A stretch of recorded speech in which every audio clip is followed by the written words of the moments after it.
What's going on, everybody? David here from Bluckers Videos and Toys, and today we are going to be taking a look at the Jurassic World Dino Trackers, Strike Attack, Prestosuchus, and Gigantospinosaurus. Now, you can tell that they have placed the Prestosuchus in the ocean biome, and then the Gigantospinosaurus in the desert biome. Alright, let's go ahead and take a closer look at these. Alright, first up is the Prestosuchus, and this particular species was found in Brazil, and it also lived in the Triassic period. Alright, so let's go ahead and clip this thing out and take a closer look at it. Alright, so upon looking at this thing, I think it's very interesting, even though it doesn't resemble anything what the Prestosuchus looks like. But it has a very interesting look to it that Mattel made for this particular species. So, but I do like it a lot, though. The more I look at it, the more it's grown on me. I do like the fact that they added the little sails across the back and on the top and below the tail. So that's very interesting. Good for swimming. And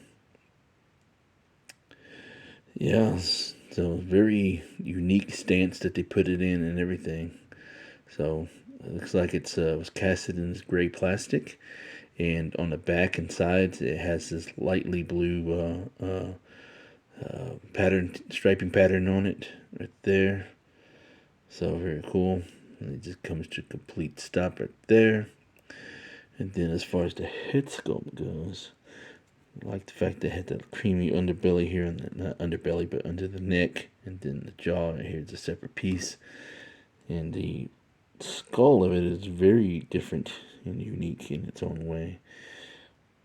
So I do like the got the eye pupil right there, and right there here, kind of misprint right there, so it looks like it's looking up a little bit, so kind of a little misprint right there.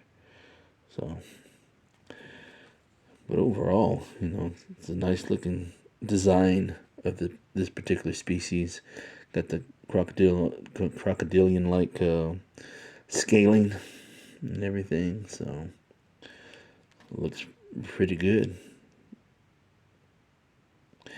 As far as the way of articulation goes, the tail can do a 360, and the hind legs got the inner thigh articulation.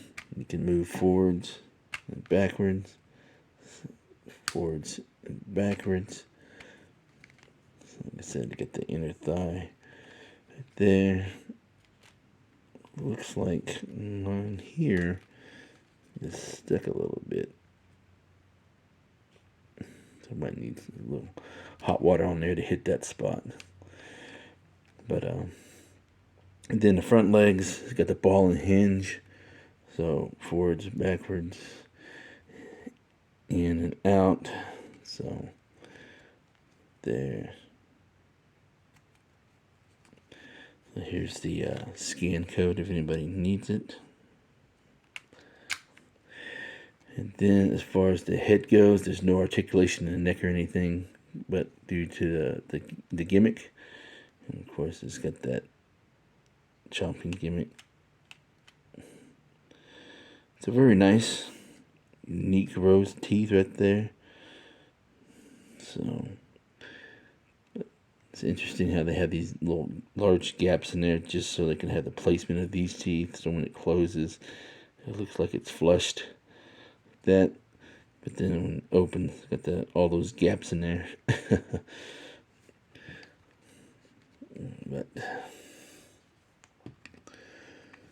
yeah, very interesting. Very interesting as far as the sculpting of this particular creature. And like I said, the more I look at it, the more it's grown on me. So, as far as other species that this lived with, let's go ahead and kind of lower that down a little bit. Kind of bring this guy in. And then got this little guy right here. I already forgot the species name of this, but I know this is particularly lived in the same area or same time period, the Triassic period. Then also, even though these are fairly large, you got these Coelophysis also lived in the same time frame as the Prestosuchus. I can't believe I already forgot the species of that. I'm just drawing a blank right now. But yeah, those are a couple of species that it lived with. And then let's go ahead and move the rest of these guys out the way. And then for the human size comparison, it's about right. It wasn't very big or anything. It's kind of a smaller size, but yeah, it's pretty much almost accurate. All right, so we have the Gigantspinosaurus up next. When you hear a name like that without seeing what it is, you would think it'd be like a large carnivore or something like that, but it's not. It's a member of the Stegosauridae family on a smaller scale. This guy was found in China, and I think it lived in the late Jurassic period. Correct me if I'm wrong, please. So, but yeah, it was found in China. All right, so let's go ahead and open this thing up and take a closer look at it. All right. So upon looking at this thing, even though it's two-toned, I really do like it. And I know that they place it in a desert biome, so it does fit the biome as far as the colors go, color scheme goes. The only thing that I wish they would have done was at least gave the Thagomisers the same treatment as they gave the spines and the sails that they put on it. And of course, this part's not colored and the back part ain't either.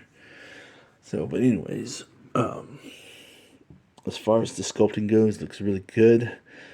I love all the bumps and everything that they gave it, the texturing stuff. So you can tell it was dipped in this creamy plastic. It was painted along here. And of course, these cells are a separate piece. At least that's what it looks like to me.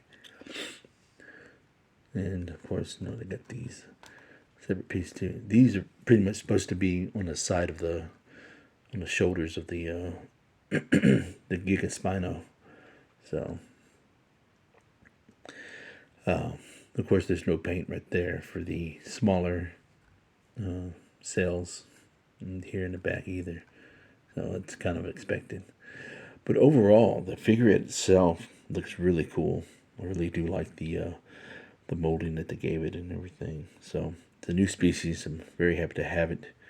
So as far as the head sculpt goes, it's really good. The eye placement there is good. And then the eye placement right there is bad. You can tell it misprinted kind of a little bit lower than what it's supposed to be. So it's an ongoing trend with Mattel and their Jurassic figures. One side eye is good and the other placement is bad. All right, so as far as the articulation goes, there is no articulation there because it's tied to the action gimmick. So as far as the legs go, it goes forward to backwards, the hind legs, and then the front legs go forwards and backwards on a ball and a hinge, so they go out like that. And then as far as the neck goes, it does have articulation, but it's tied to the action feature. So you just move the head like this, and then the tail goes side to side.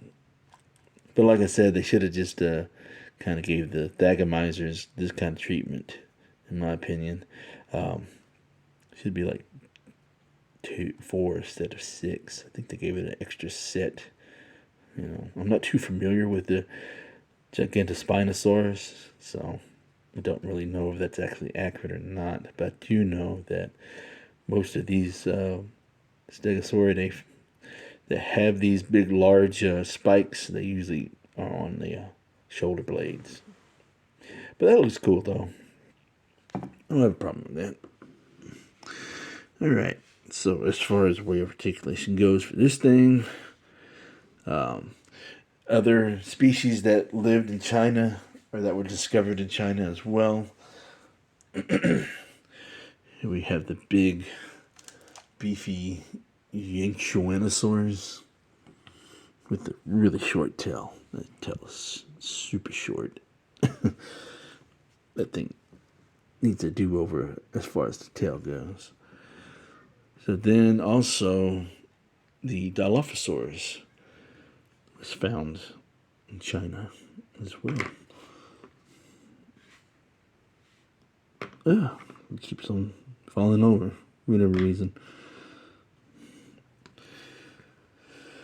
This Dilo doesn't want to stand up. There we go. And then as far as the human comparison goes, there we go. So that's about pretty much accurate, because the Gigantspinosaurus wasn't all that big. You know, there are smaller ones, but that one's pretty much on par for the most part. All right.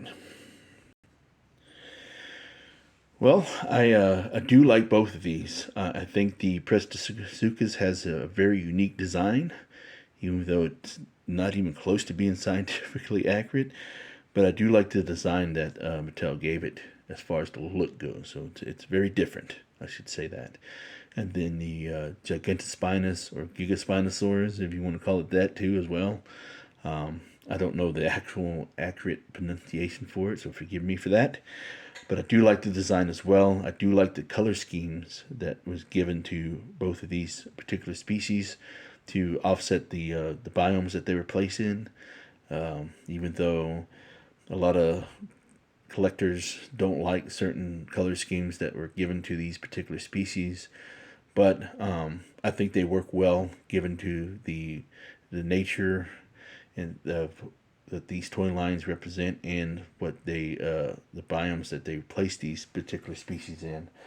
So it works, but that's just me. But other than that, what do y'all say about these two species? Which one's your favorite? Do you like the Gigaspinosaurus or the Prestosuchus?